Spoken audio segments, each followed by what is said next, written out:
Gin does games! Hey everybody, it's Gin here. I just wanted to take a quick look at the changes Riot recently announced for runes. These have been a long time coming and I'm glad to see them finally out. Personally, I was expecting more changes than what's on offer here, but hey, what we have is pretty cool too. Runes take a lot of work to balance, considering every champion needs to be checked with them for edge cases and brokenness and, it's complicated. Everything here today will be concerned with Tier 3, because, let's face it, runes aren't worth buying before that point.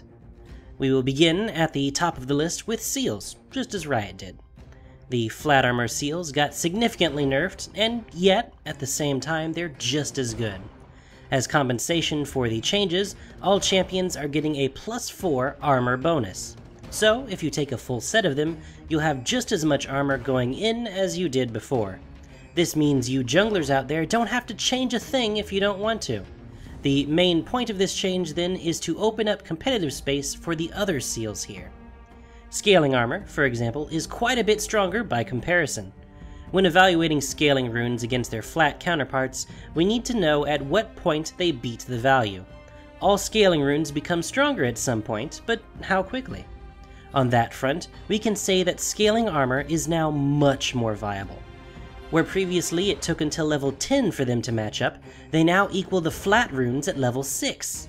Add to this the extra 4 armor champions get, and late game tanks will love these runes. Both flat and scaling health received buffs, the former being a full 50% more powerful than they were before. One thing we can notice with these is a trend through most of the rune changes: rounded numbers. There are significantly fewer hanging decimal places, and even if a single rune has them, a full set of them is rounded out. It's much more convenient for knowing what you'll actually get out of it. Though scaling health didn't get quite as buffed as the flat version, it still surpasses it at level 6.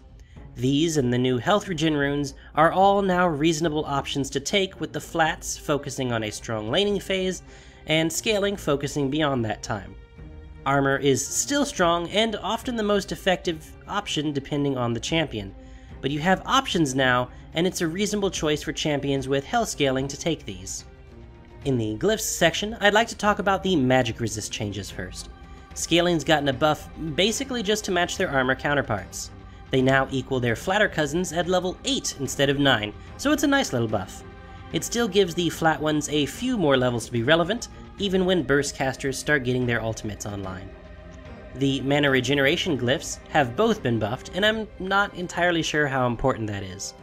Riot has, for a while now, moved toward making mana less of a concern during play, and most champions' problems can be solved with a Chalice of Harmony, Tear of the Goddess, or access to the blue buff, all of which provide useful stats of their own. Meanwhile, there are quite a few other good glyphs you can take, particularly ability power, magic resistance, and cooldown reduction. Still, if you want to take them, I'd recommend taking the scaling version over the flat one. They now surpass the flats at level 5, aka right around the point in laning phase where you'll often start hurting for mana. Cooldown reduction got quite a few buffs for runes, and glyphs are just the start. 50% better! Where the old scaling ones were terrible, only passing at level 14, these now hit their stride at level 9, eventually doubling the flat ones. 15% CDR is nothing to scoff at. Speaking of CDR though, let's talk about the quintessences too. We can see yet more massive boosts. 50% stronger for the flat ones, and 100% for the scaling.